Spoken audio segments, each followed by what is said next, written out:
Au chapitre patrimoine maintenant, on revient sur un site archéologique découvert en plein Marseille. C'était il y a 5 ans.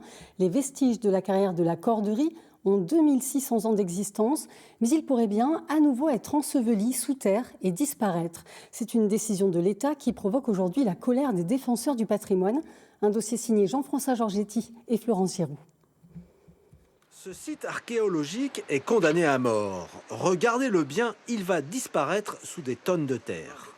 L'État a décidé de le réenfouir sur la base de travaux scientifiques invoquant l'extrême fragilité des vestiges. Une décision qui ne convient pas à plusieurs associations de préservation du patrimoine. La préfecture a organisé une réunion de concertation ce mardi soir pour expliquer le projet. On ne nous demandait pas notre avis, on nous disait concrètement que c'était la solution d'enfouir et qu'ils déporteraient ailleurs la valorisation. Et ça nous a choqués fortement parce qu'on demande depuis le début une valorisation in situ et ce n'est pas le cas.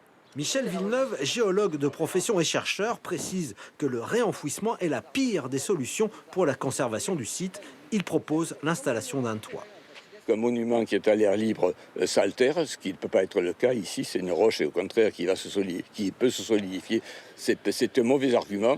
Et deuxième argument, c'est que ça va boucher la vue des gens qui habitent au premier étage de cet immeuble, qui auront la vue sur un toit. Par un tweet, le maire de Marseille a de nouveau affiché son désaccord avec le projet porté par l'État. Perrine Prigent, conseillère municipale en charge du patrimoine, précise que la ville n'a pas beaucoup de moyens pour peser sur la décision. La ville, elle a plusieurs capacités, celle d'exprimer sa position politique, mais elle a aussi une obligation, c'est celle de respecter la réglementation. Et la ville, elle n'est pas décisionnaire de ce qui se passe sur les vestiges de la Corderie.